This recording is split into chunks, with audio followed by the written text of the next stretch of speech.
सांगलीत आयोजित पत्रकार परिषदेत महाराष्ट्र युवा प्रशिक्षणार्थी संघटनेचे प्रमुख तुकाराम बाबा महाराजांनी राज्य सरकारवर थेट आरोप केला। त्यांनी मुख्यमंत्री युवा कार्य प्रशिक्षणार्थी योजनेला बेरोजगार निर्माण करणारी फॅक्टरी ठरवीत आधीच्या 1.25 लाख प्रशिक्षणार्थ्यांच्या बाबतीत स्पष्टता न आल्यास 1 जानेवारीपासून नव्याने योजना सुरू करू नये, अन्यथा सरकारी कार्यालयांना टाळे ठोकू असा इशारा दिला।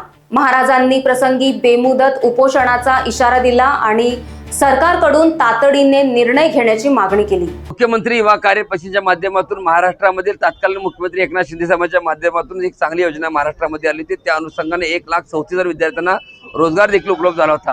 पण बघता बघता 11 महिने संपून अनेक आंदोलने, अनेक मोर्चे, अनेक या गोष्टी झाल्या। नागपूर या ठिकाणी देखील चॉकलेट मोर्चा करण्यात आला, त्या ठिकाणी लाठीचार्ज देखील या युवकावरती करण्यात आला।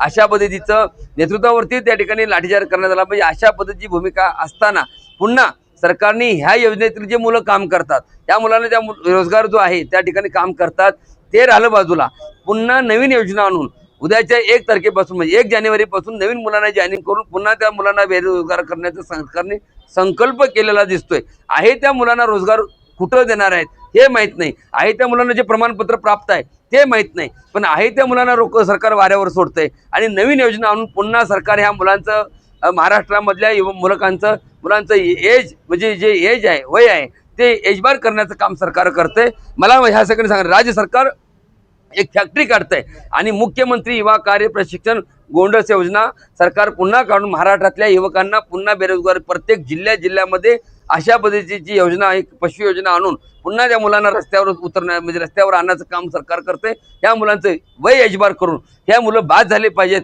आणि घरात बसायच्या फॅक्टरीमध्ये बसले पाहिजेत, ही भूमिका सरकारची दिसते। एकीकडं तत्कालीन मुख्यमंत्री सांगतात की ना रोजगार पुन्हा देऊ, पुन्हा मुदतवाढ करून देऊ, आम्हाला ती देणं गरजेचं आहे। आता कालच्या निवडणुकीमध्ये प्रत्येक ठिकाणी तत्कालीन मुख्यमंत्री शिंदे साहेबांनी चांगल्या पद्धतीने सांगितलं की ही योजना जरा अडचणीत आहे, मी त्यांना 100% मार्ग काढतोय। मग मला विनंती करायची आहे की आपण जे शब्द दिलेला तो शब्द पाळावा, आहे या मुलांना पहिला रोजगार उपलब्ध करून द्यावा, या मुलांना जिथं काम करतात त्या ठिकाणी काय करणार या मुलांचं हे देखील सांगावं।